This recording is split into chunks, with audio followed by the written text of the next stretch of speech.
Welcome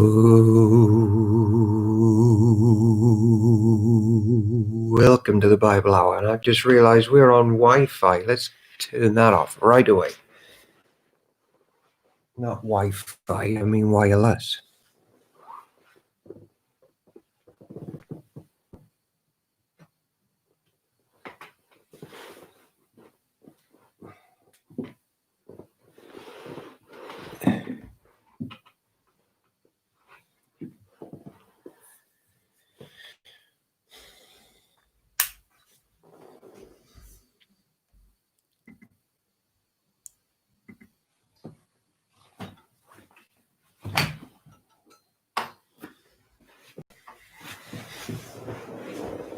Yes, that's right. I am wearing a shirt and pajama bottoms, and I'll tell you why. Because when I just sat outside on the outdoor chair next to the fire, I got a wet bum, so I had to change into my PJs.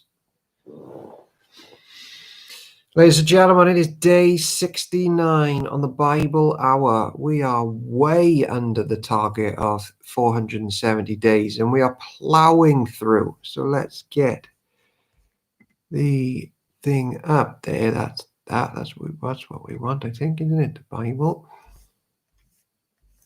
Job chapter 28. Good evening, parking admin Neil in the house tonight. What a man. What a man Neil is. Is there anything that Neil cannot do? We've yet to find out.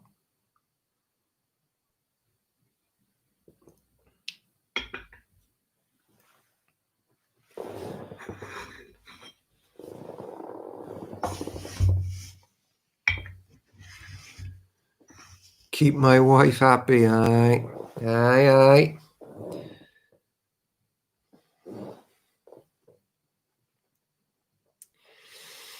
Alrighty then. Oh, is everything that's supposed to be on silent on silent? I don't think it is.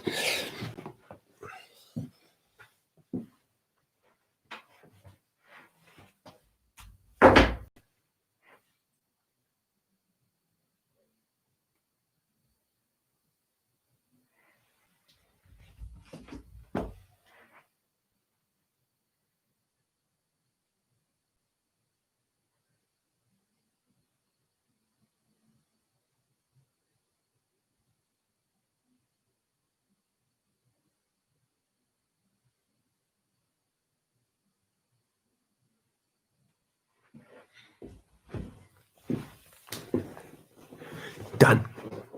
We're ready to go. Rich says, no one can do that, Neil. Well, keep Neil's wife happy. Hey, come on now. Ooh. Oh, there's a tissue on the floor there. That might come in handy. Oh, what's that? Some sort of fire hose, fire hydrant. But we're not here for fire hydrants. We are here, ladies and gentlemen, for Job chapter 28. And I believe that we can finish Job today.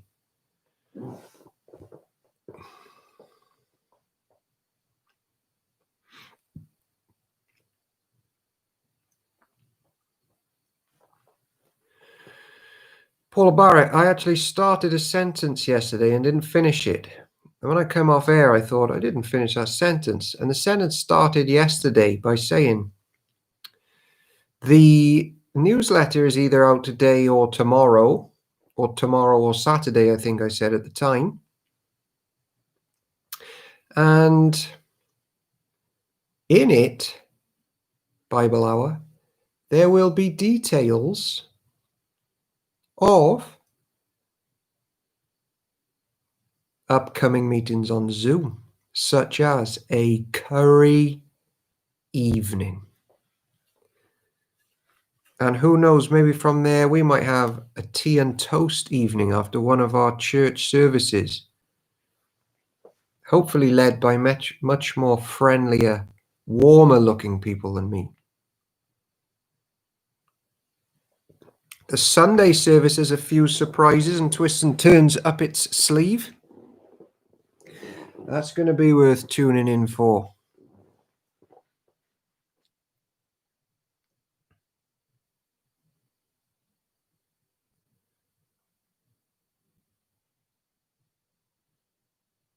Chris Henry in the house. Chris Henry, I've got something to tell your husband, but I can't tell anybody else but him. Good evening, Diane. Welcome, willkommen.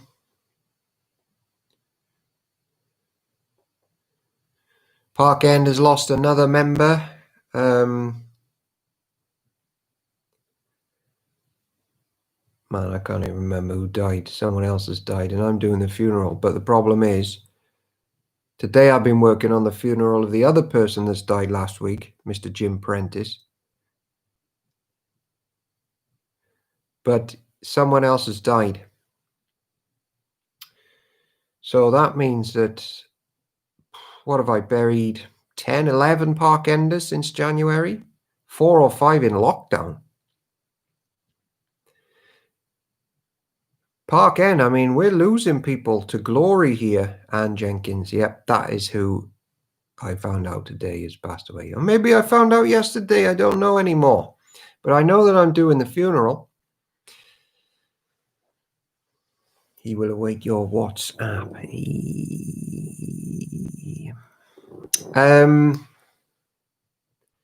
I mean, we are hemorrhaging members to glory. Since I've arrived, people just felt it's time to depart.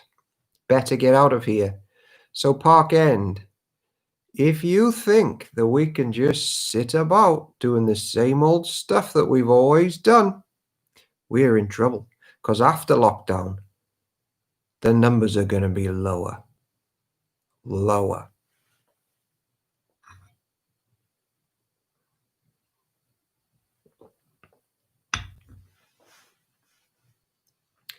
That's absolutely crazy. Yep, another one gone. Fallen asleep, to use the New Testament term.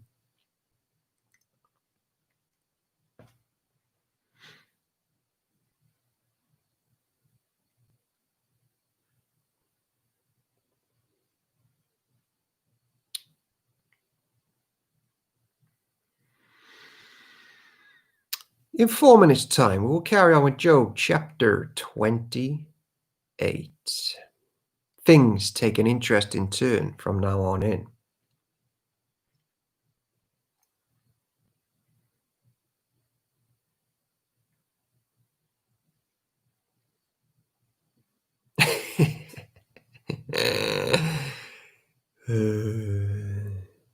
Thank you, Neil.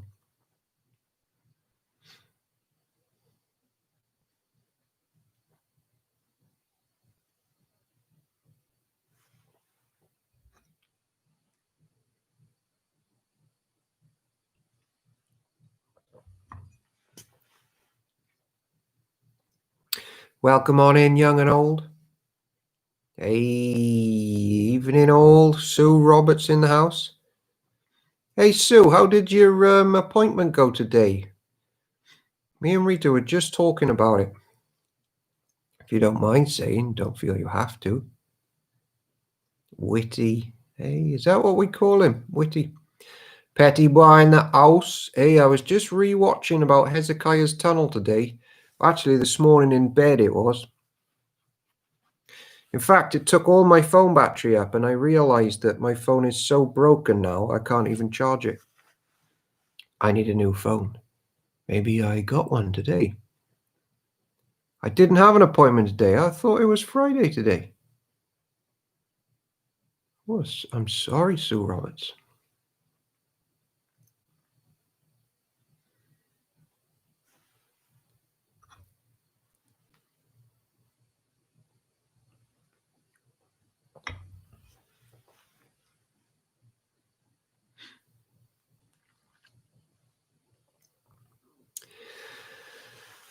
All right, shall we rapid type some books that we're looking forward to, which are coming up? A couple of my favorite books in the Bible are still to come.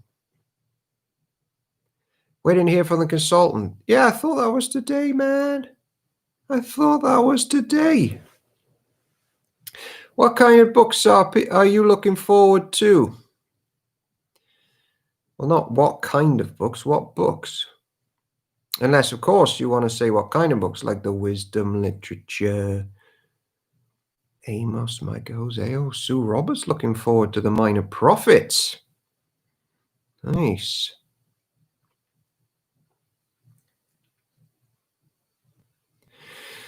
In my last church, we all read Redeeming Love by Francine Rivers, which is based on Hosea.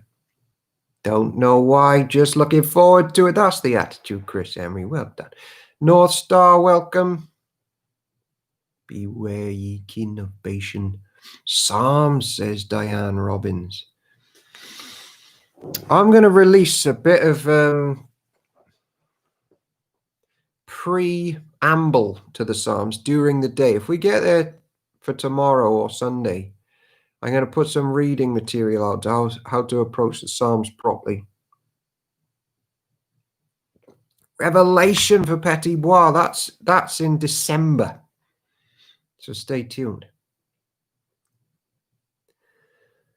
Revelation. Yeesh kebabs, man. I'm scared of that one.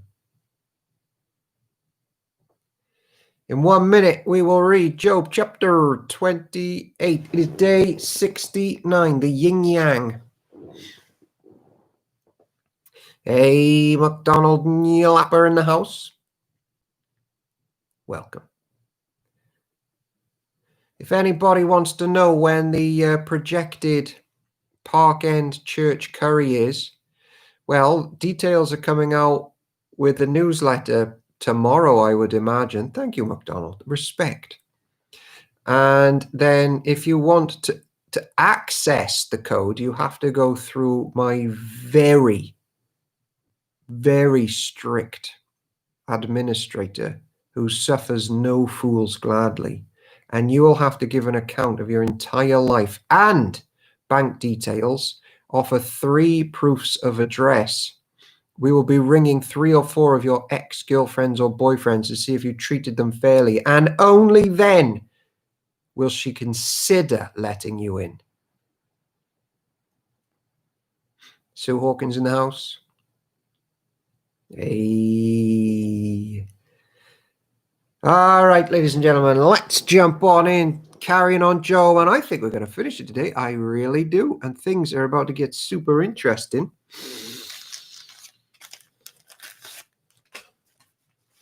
This.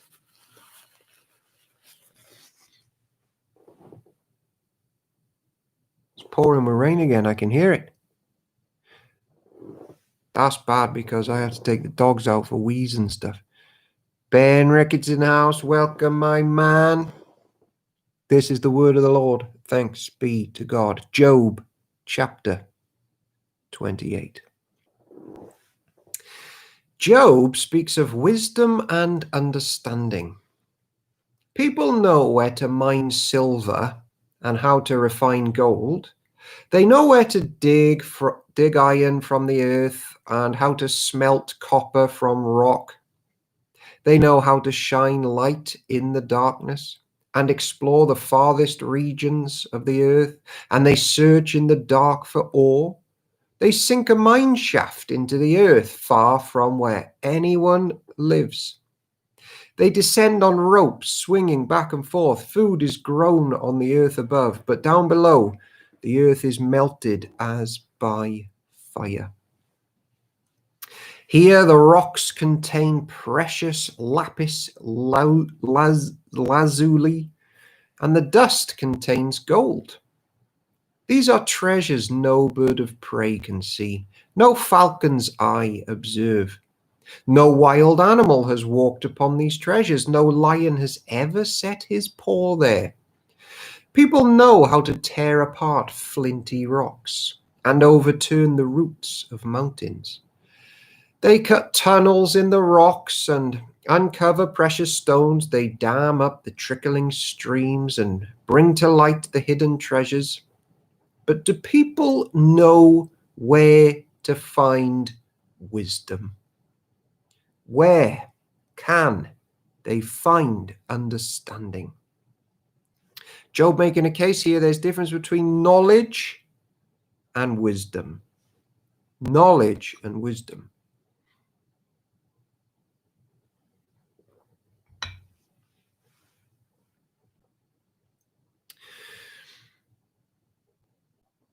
No one knows where to find it, for it is not found among the living.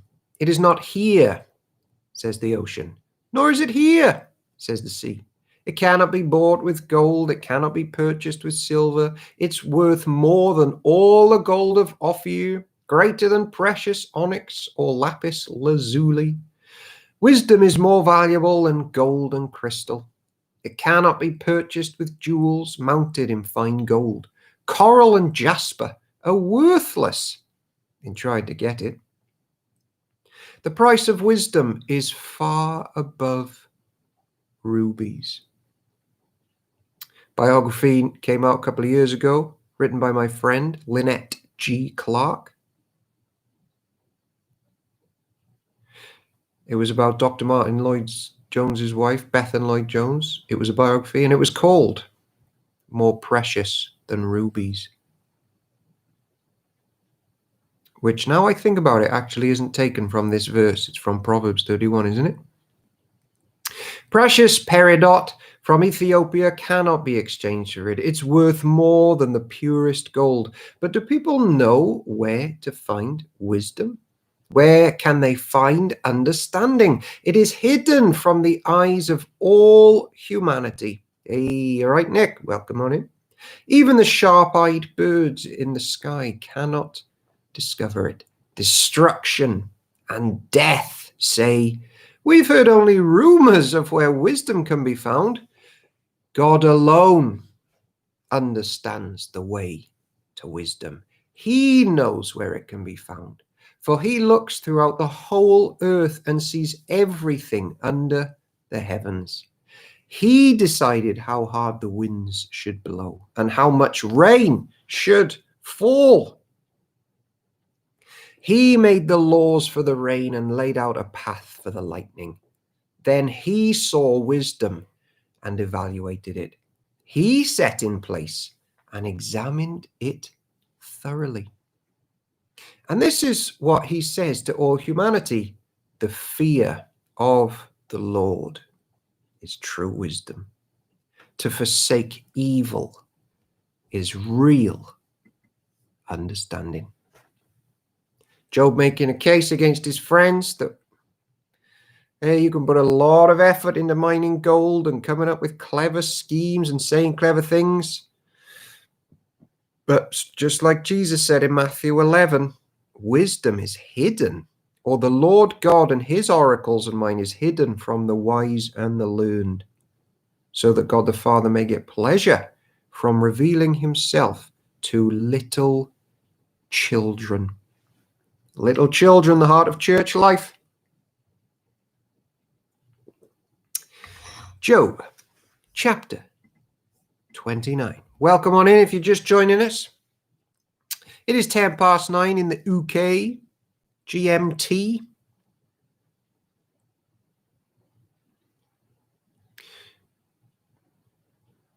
And we have made it to Job chapter 29. And in all that we read, we want to learn about Jesus. We want to learn about church.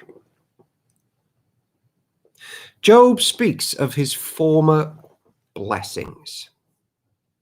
Job continued speaking. I long for the years gone by when God took care of me, when he lit up the way before me and I walked safely through darkness.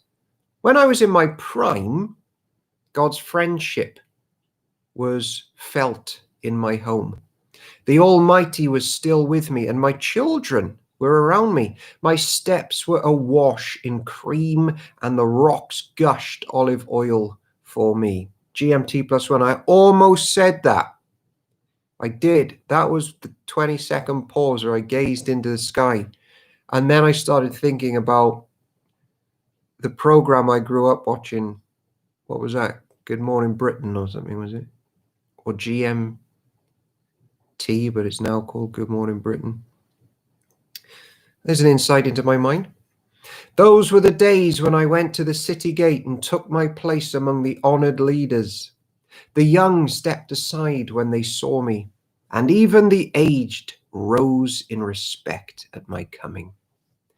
The princes stood in silence and put their hands over their mouths. The highest officials of the city stood quietly, holding their tongues in respect. All who heard me praised me. All who saw me spoke well of me, for I assisted the poor in their need and the orphans who required help. I helped those without hope, and they blessed me. And I caused the widows' hearts to sing for joy. Just want to stop there a minute, because Job's friends have been saying that he was, well, they started saying he was really nice. Then when he didn't take their advice, they got the claws out and said he let widows starve. But we know Job was a sacrificial, Jesus-trusting church member, looking after people, looking after his family and church. He lived out the life of the Spirit, and he's remembering that now. Remembering stuff is a good principle in the Bible. But I'll tell you what's a killer, and it's the bad side of remembering stuff, and that's nostalgia, where you freeze frame the past as if it was Shangri-La, and you do nothing but moan and complain in the present. And actually, if we were to rewind time, we would find that such people moaned and complained in the past, but they've forgotten it. Nostalgia. Shut up! Get on with it! Everything I did was honest. Righteousness covered me like a robe, and I wore justice like a turban.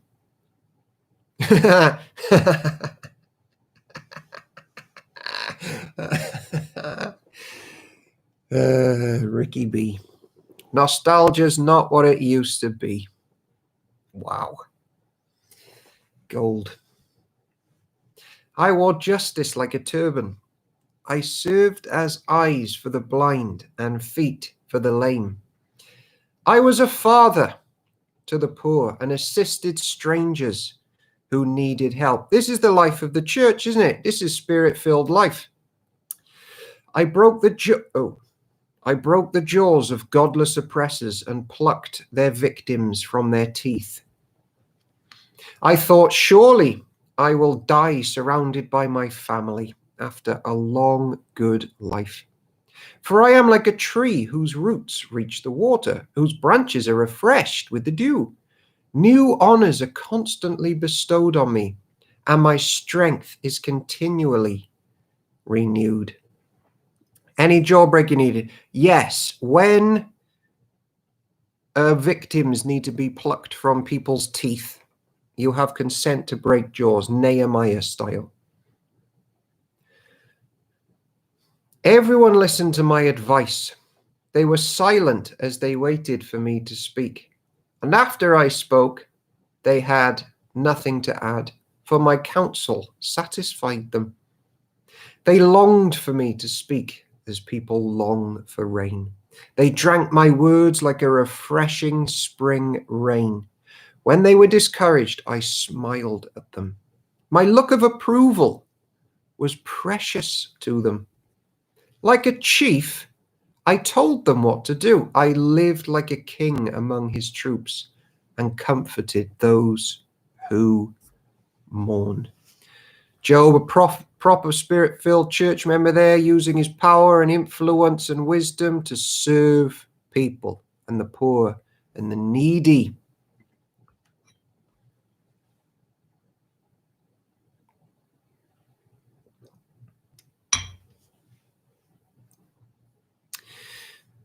Job, now keep focused on the Lord, because you know what happens when you look in too much. Job chapter 30. But now I am mocked by people younger than I, by young men whose fathers are not worthy to run with my sheepdogs. A lot of good they are to me, those worn-out wretches. They are gaunt from poverty and hunger. They claw the dry ground in desolate wastelands. They pluck wild greens from among the bushes and eat from the roots of broom trees. They are driven from human society, and people shout at them as if they were thieves. So now they live in frightening ravines, in caves, and among the rocks. They sounded like animals howling among the bushes, huddled together beneath the nettles. They are nameless fools, outcasts from society. And now they mock me with vulgar songs. They taunt me. By the way,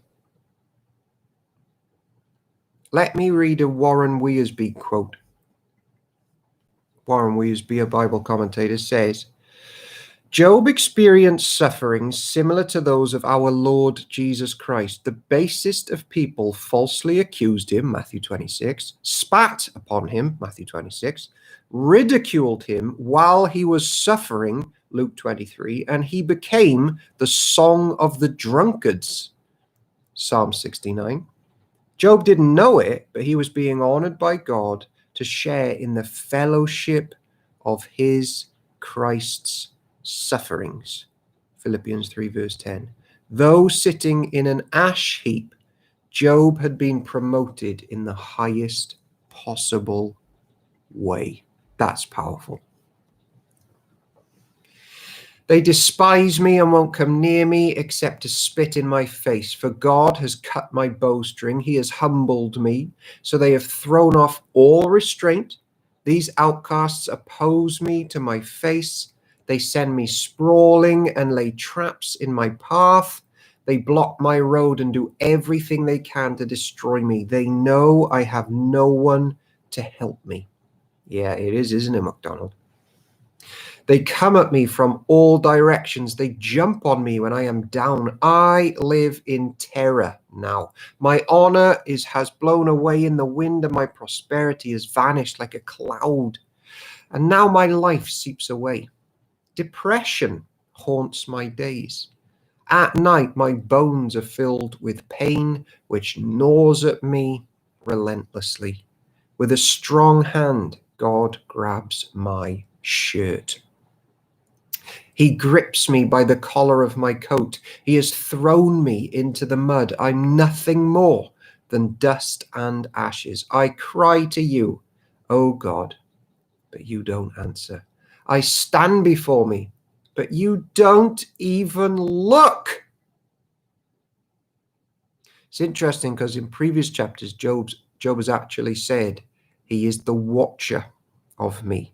So he's having highs and lows. You have become cruel toward me, to use your power to persecute me. You throw me into the whirlwind and destroy me in the storm. And I know you are sending me to my death, the destination of all who live. It's interesting that right, comes after the chapter where he was recounting all the good works he's ever done. So this chapter that follows is when he says you're being cruel to me, it's in the light of him remembering the good stuff he's done, and therefore sort of saying, Lord, I don't deserve your judgment. I don't deserve anything bad because I've done this, this, this, and this. And I think that's something that's going to get picked up on in the end, because our righteousness really are just rags at the end of the day. The destination of all who live. Surely no one would turn against the needy when they cry for help in their trouble. Did I not weep for those in trouble? Was I not deeply grieved for the needy? So I looked for good, but evil came instead. I waited for the light, but darkness fell. My heart is troubled and restless. Days of suffering torment me. I walk in gloom without sunlight.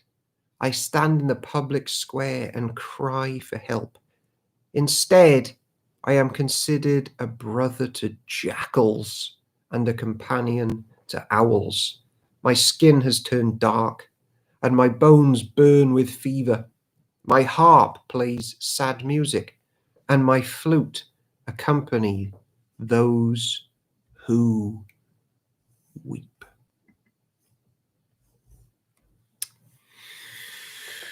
Job, chapter 31.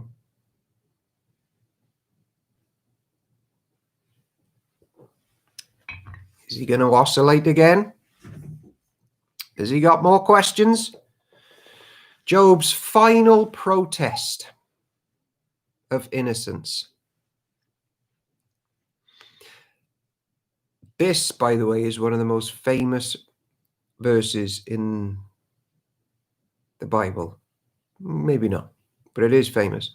I made a covenant with my eyes not to look with lust at a young woman.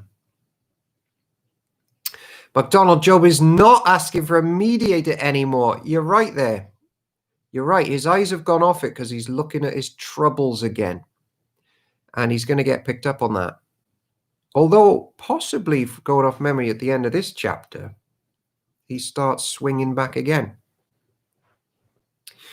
I made a covenant with my eyes not to look with lust at a young woman. Covenant Eyes is a famous anti-pornographic software you can install based on that. For what has God above chosen for us? What is our inheritance from the Almighty on high? Isn't it calamity for the wicked and misfortune for those who do evil? Doesn't he see everything I do and every step I take? Have I lied to anyone or deceived anyone? Let God weigh me on the scales of justice, for he knows my integrity. If I have strayed from his pathway, or if my heart has lusted for what my eyes have seen, or if I am guilty of any other sin, then let someone else eat the crops I have planted. And he's sort of right, because he has been accused of things which he's not guilty of. But he's sort of wrong, because he's only perfect in Jesus. You can't lose sight of that. Remember the advice for lust from Jesus himself? The advice not to lust from Jesus himself: just don't look. Don't look. That's it. Because once looking starts, then everything else follows. Just don't even entertain it. If my heart has been seduced by a woman, or if I have lusted for my neighbor's wife, then let my wife serve another man. Let another man sleep with her. For lust is a shameful sin, a crime that should be punished. Bible Hour knows why, because we've read Moses. It's for the sanctity of marriage, a picture of the church. So it's like, well, don't deface the picture of the church and Jesus. It is a fire that burns all the way to hell. It would wipe out everything I own. If I have been unfair to my male or female servants when they brought their complaints to me, how could I face God? What could I say when he questioned me? For God created both me and my servants. He created us both in the womb. Have I refused to help the poor or crushed the hopes of widows? Have I been stingy with my food? Stingy. Parker and Aming, can you just put the King James Version of verse 17 to see what word they've translated into stingy? With my food and refused it, please, to share with orphans? No, from childhood I have cared for orphans like a father, and all my life I have cared for widows.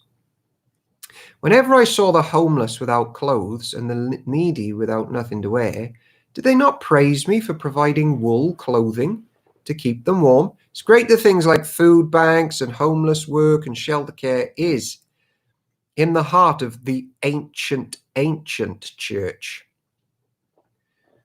Or have eaten my morsel myself alone, and the fatherless hath not eaten thereof. Yeah, all right. Suppose so. Stingy.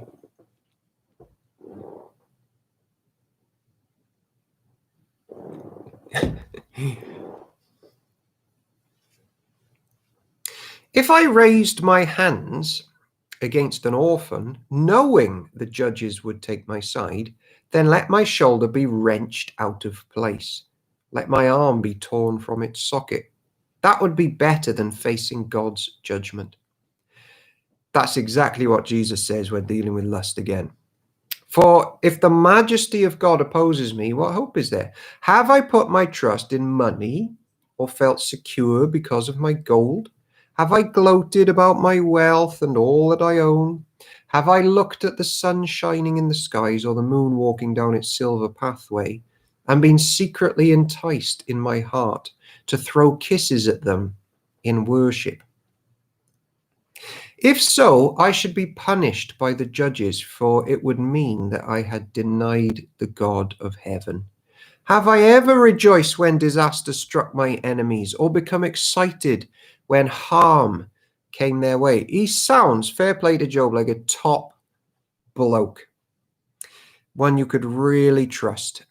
And that is why the Lord specifically has entrusted him with this path of suffering, to teach us and the whole church and the devil a thing or two about how godly humans can be when looking to Jesus. It's big, isn't it? No, I have never sinned by cursing anyone or by asking for revenge. My servants have never said, "He let others go hungry." I have never turned away a stranger, but have opened my doors to everyone. Have I tried to hide my sins like other people do, concealing my guilt in my heart? See, he knows he's a sinner. Have I feared the crowd or the contempt of the masses so that I kept quiet and stayed indoors? If only someone would listen to me. Look, I will sign my name to my defense. Let the Almighty answer me. Let my accuser write out the charges against me. I would face the accusation proudly.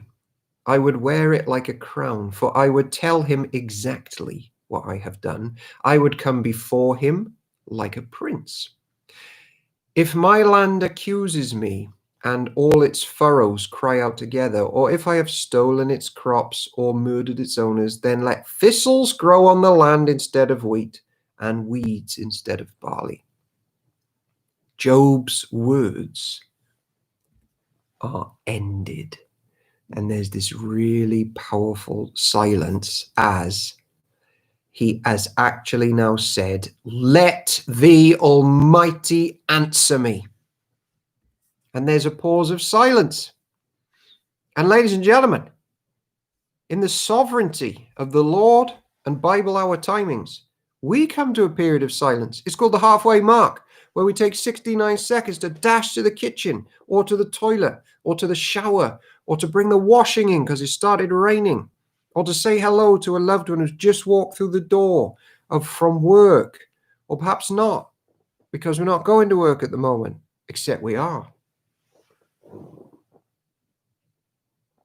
And we'll be back in 69 seconds. Cheesecake for Sam Witterton, plums, peaches, pears, and cherries, tie for Sue Robinson. There's a clash of dietary ethics right there. Cheesecake versus fruit. Where have we got to? What are we on? Job 32. Big stuff, big stuff, big stuff. Can Sue make it back in time with my beer, says Nick Hawkins. Wow.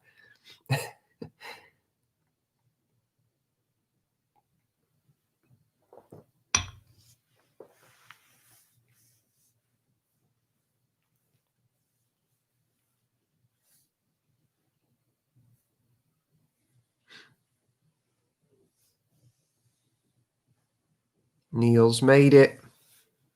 Oh, Neil's made the cake. Wow. What a wife, Nick Hawkins. Wow.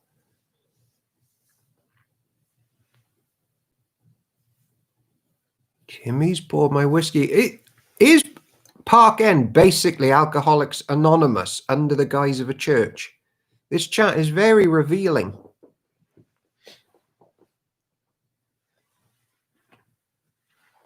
When we get to the bits about like speaking out against drunkenness, I'm going to have 3 viewers because Park End Church has taken the evening off.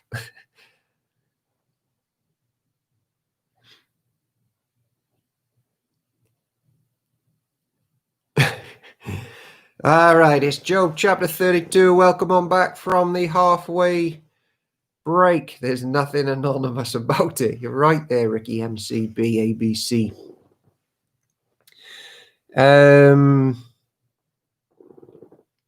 Oh, Petty Bois in on it as well. It's a PCW thing, is it? Let's jump on in because now things get interesting. Job chapter 32. Elihu responds to Job's friends. Elihu. Job's three friends refused to reply further to him because he kept insisting on his innocence. So picture the absolute silence after Job has just challenged the Lord.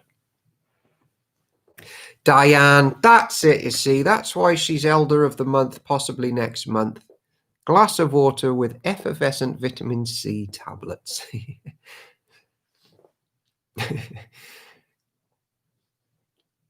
Then Elihu, son of Barachel the Buzite, he'd be in Parkin, of the clan of Ram, became angry.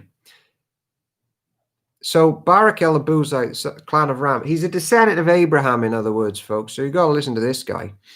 He was angry because Job refused to admit that he had sinned and that God was right in punishing him.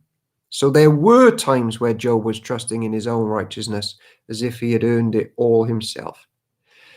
He was also angry with Job's three friends, for they made God appear to be wrong by their inability to answer Job's arguments. That's interesting, isn't it? Elihu had waited for the others to speak to Job because they were older than he. That's interesting as well. There's basically 4 sermons in those first 4 verses. He's angry at someone who tries to think he's sinless. He's angry at 3 friends for poorly representing God, but he waits in respect because of age. But when he saw that they had no further reply, he spoke out angrily. Elihu, son of Barachel, the Buzite, said, North Star, it's like 8 o'clock in the morning for you. Yeah, 8:52 a.m. 8:52 a.m.? You mean 32? I think. Elihu had waited for the others to speak to Job because they were older than he. But he replied angrily, I am young and you are old. So I held back from telling you what I think. I thought those who are older should speak, for wisdom comes with age. So I thought, but there is a spirit within people, the breath of the Almighty within them, that makes them intelligent. So 3 of them have been speaking from the gliding, Rahabic, evil, monstrous, dark spirit.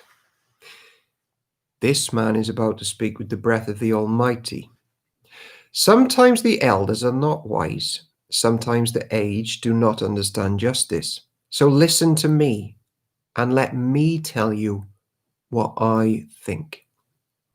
I have waited all this time, listening very carefully to your arguments, listening to you grope for words. I have listened, but none of you has refuted Job or answered his arguments. And don't tell me, he is too wise for us. Only God can convince him. If Job had been arguing with me, I would not answer with your kind of logic. You sit there baffled with nothing more to say. Should I continue to wait now that you are silent? Must I also remain silent? You should quote those verses at the next elders meeting. What? I have waited all this time, listening very carefully to your arguments. Listen to you grope for words. Sometimes the elders are not wise. You sit there baffled with nothing more to say. Should I continue to wait now that you are silent? Must I also remain silent? Oh, those who are older should speak, for wisdom comes with age. Yeah. I always let people speak, so we want to hear what people say. Now, no, I will say my piece. I will speak my mind, for I am full of pent-up words, and the spirit within me urges me on. I am like a cask of wine without a vent, like a new wineskin ready to burst. I must speak to find relief, so let me give my answers. I won't play favorites or try to flatter anyone, for if I tried flattery, my creator would soon destroy me. There's a warning in the New Testament about modern preachers that only ever say nice, fluffy stuff, which isn't true, and come and get your ears itched, and aren't we all lush and amazing, and they never mention Jesus or anything like that. That's not Elihu. And I tell ye something, I have met pastors that have become so comfortable in their jobs, they refuse to preach the full gospel and challenge people in case they would lose their job. May that never be so of any of us church leaders represented here. A fly on our popularity.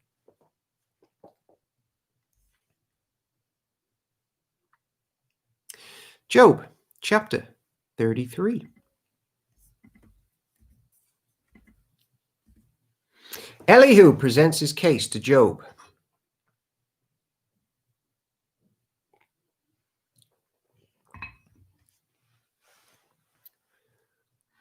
Listen to my words, Job. Pay attention to what I have to say. Now that I have begun to speak, let me continue. I speak with all sincerity. I speak the truth.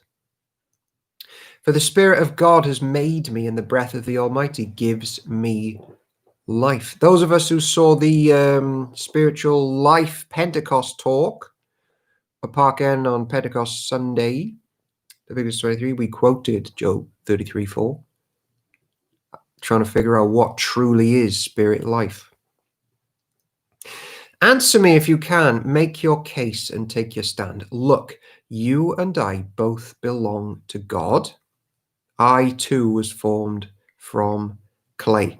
Petty Bar, I think that when people come away from church, they should feel challenged, not comfortable.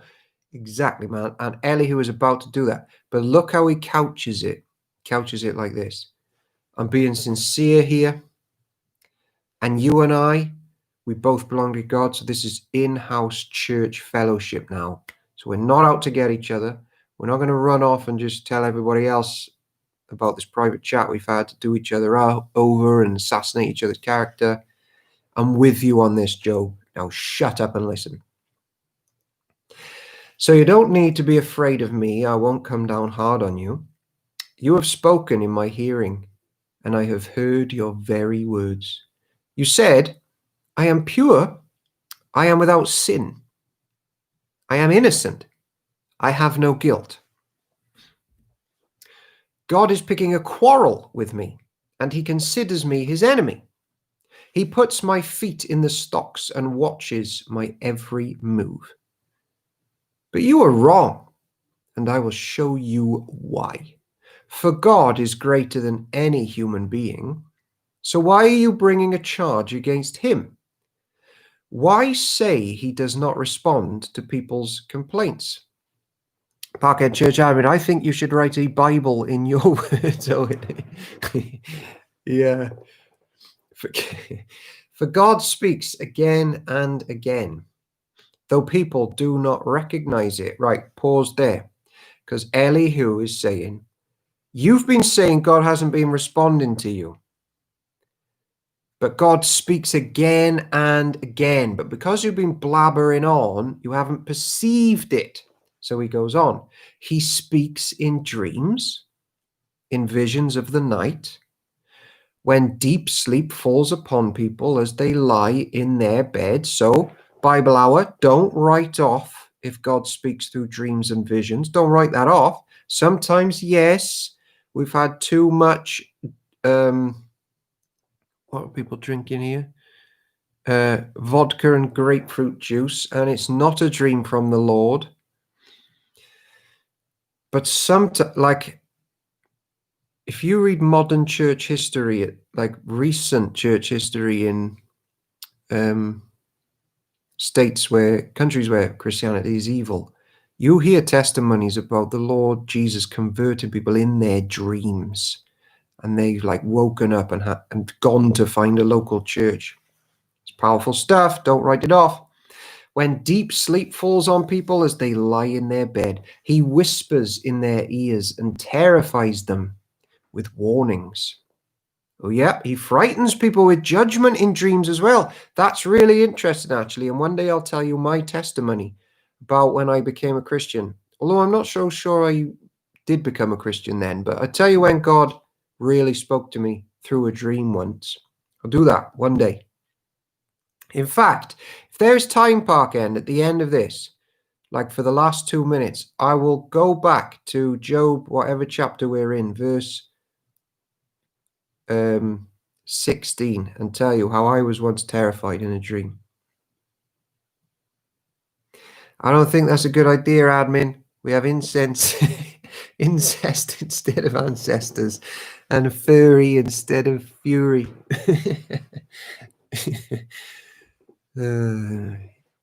Witty as ever, Chris Henry, sharp. He makes them turn from doing wrong. He keeps them from pride. He protects them from the grave, from crossing over the river of death. Or God disciplines people with pain on their sick beds, with ceaseless aching in their bones. So God can even speak through suffering. He speaks. They lose their appetite for even the most delicious food. Their flesh wastes away and their bones stick out. They're at death's door. The angels of death wait for them. But if an angel from heaven appears, a special messenger to intercede for a person and declare that he is just, upright, or righteous, he will be gracious and say, rescue him from the grave, for I have found a ransom in his life. Dear friends, we have just learned that when we suffer, according to Elihu, God does speak if we perceive him, and it's through dreams and visions or songs in the night. Songs in the night in the Bible, like Asaph's Psalms and things, are where we lie in bed and we can recount when God has dealt with people in the past who have suffered. Like Asaph always goes back to Egypt and the deliverance of church from the Egyptians in slavery. We now can go back to Job. So he speaks through visions, dreams, or just songs in the night. He speaks through suffering, that the ancient church members could look to that day, that coming day, where we will stand with our intercessor, our mediator, our priest, and our friend, with our own new eyes, which don't suffer, the other side of the Jordan. And he speaks through his angel of the Lord, the angel, the intercessor, the mediator, the friend, the advocate on high. All of the things that Job has been talking about, the one who calls us righteous and just. For I have found a ransom in his life. Then his body will become as healthy as a child's, firm and youthful again. When he prays to God, he will be accepted, and God will receive him with joy and restore him to good standing. Job, it's this angel that pronounces you righteous is why you are righteous. He will declare to his friends, I sinned and twisted the truth, but it was not worth it. Mark of a godly people, they know their sin. Actually, the closer you get to Jesus, the more aware of your sin you are often. God rescued me from the grave, and now my life is filled with light. Yes, God does these things again and again for people. He rescues them from the grave so that they may enjoy the light of life. I am the light of the world. Mark this well, Job. Listen to me, for I have more to say. But if you have anything to say, go ahead, speak, for I am anxious to see you justified. For if not, then listen to me. Keep silent, and I will teach you wisdom. What a belter that was. Ladies and gentlemen, we have approached the fourth. I've got something in my eye. So take 30 seconds to sort yourselves out, and I'll sort myself out, and we'll come back at Job chapter 34.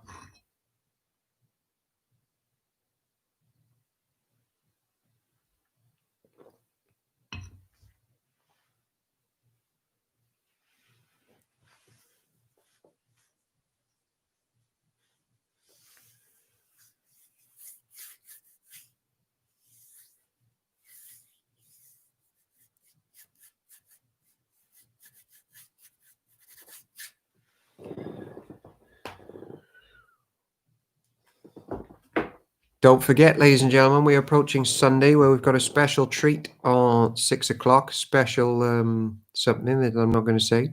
Tomorrow we release the details about how to jump in on the meal and curry we're having. Park End Church admin, 6 o'clock. No, let's say, yeah, the meal will be at 7, hopefully next Wednesday.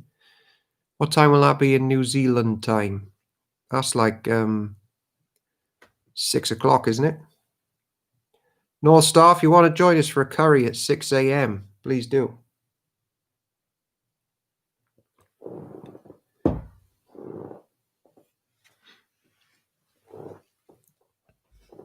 Admissions, you'll be welcomed into Zoom on admission, and you need to download the Zoom app. 6 a.m., that's a big thing for a curry. Big time, early time.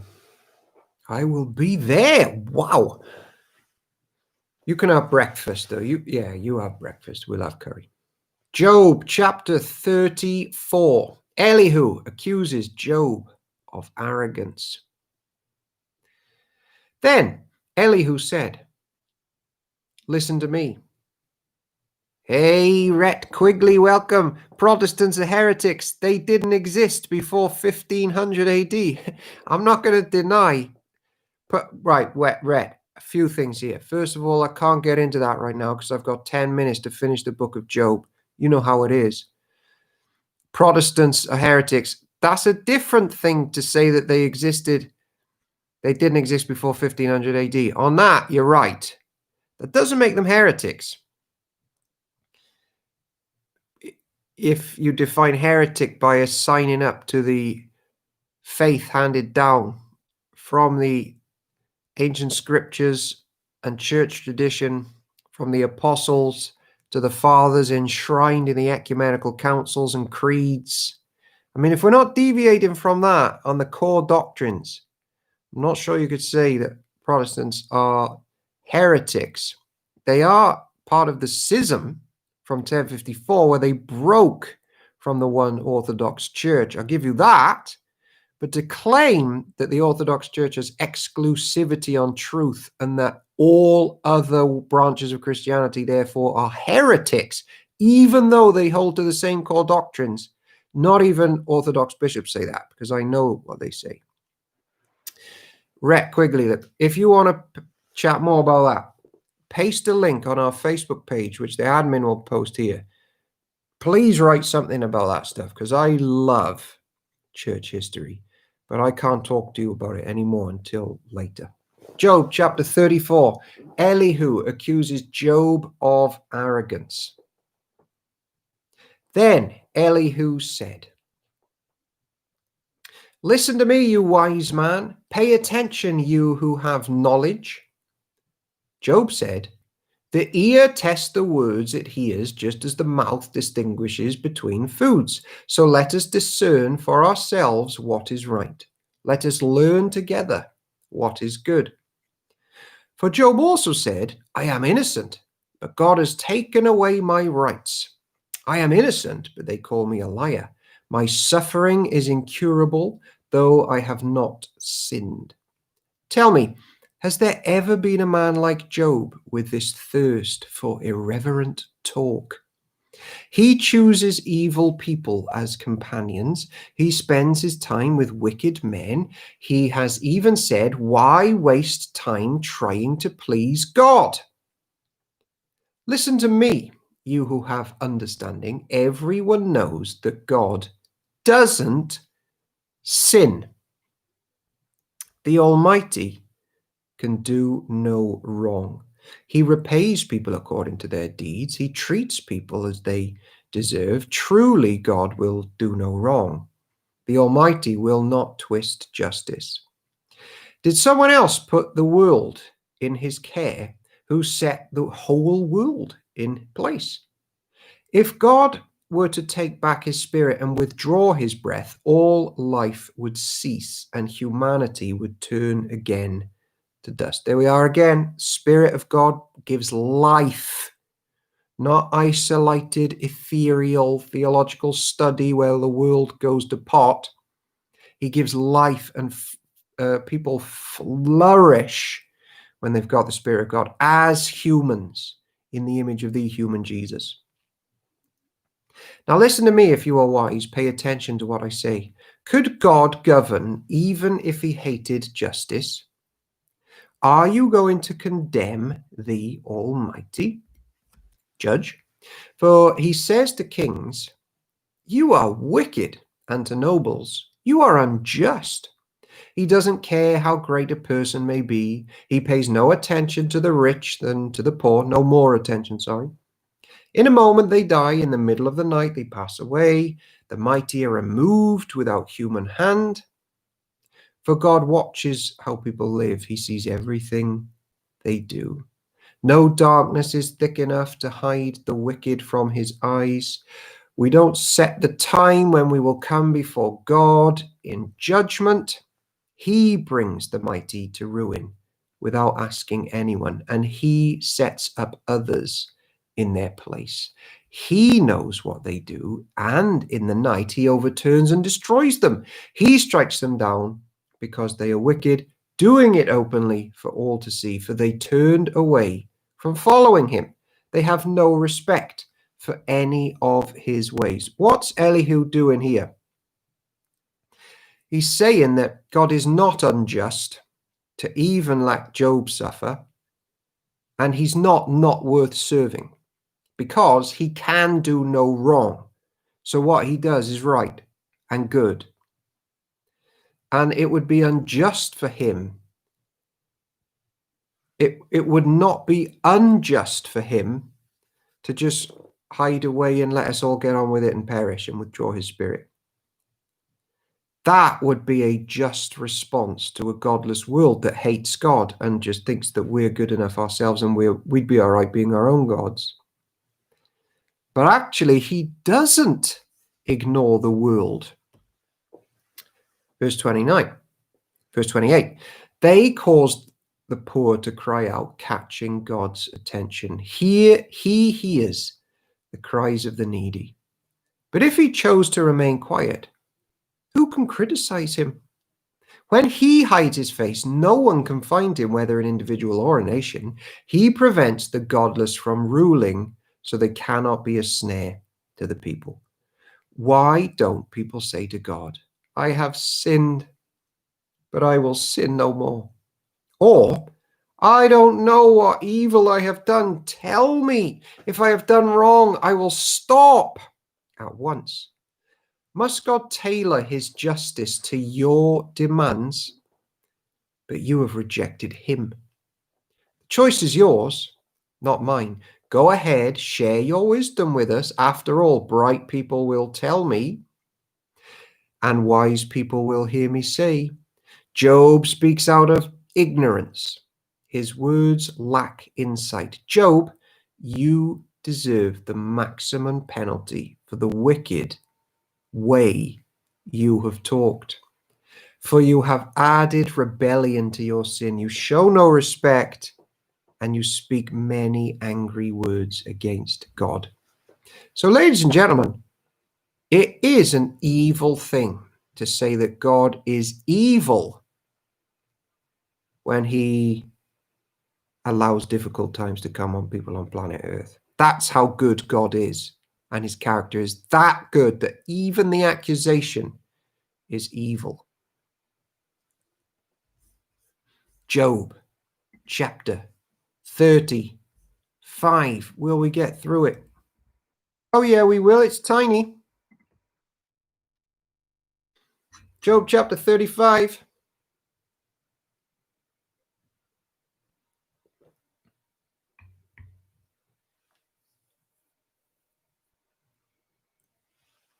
Ooh, Neil's 38 on Wednesday.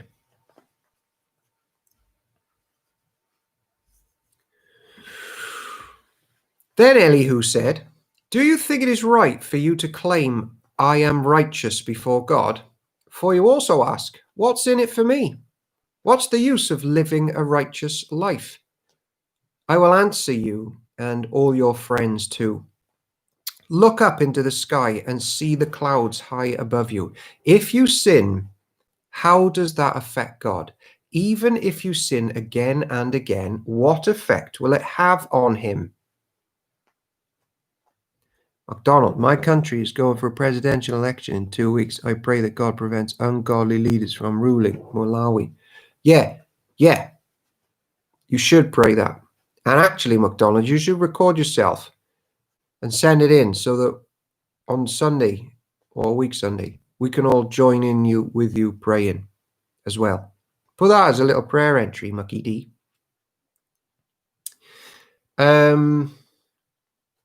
Here, the challenge is to look up and see the majesty and power and authority of God.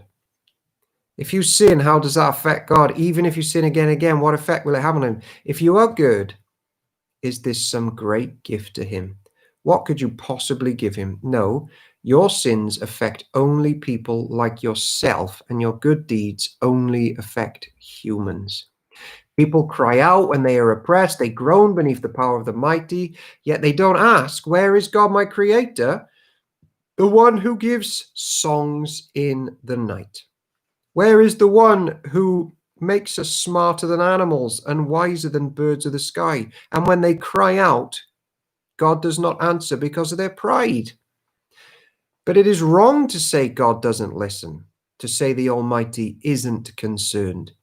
You say you can't see him, but he will bring justice if you will only wait.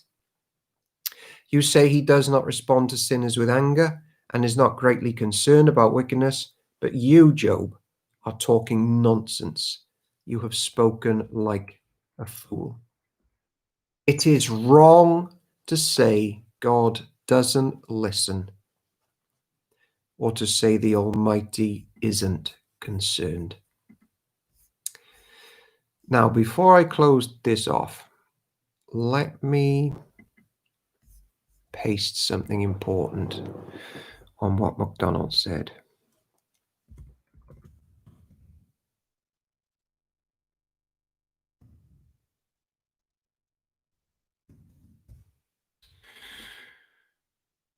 MacDonald and the Park End Church admin. This is quite a serious thing. And for, not Park End Church admin, the Bible Hour group, sorry. This is an important prayer for us to go home to. For MacDonald, because his wife and children are out there, but also for us in this turbulent time. And it's from 1 Timothy 2:2. What do we pray for our governments? Here's 1 Timothy 2:1. And here's 1 Timothy 2:2.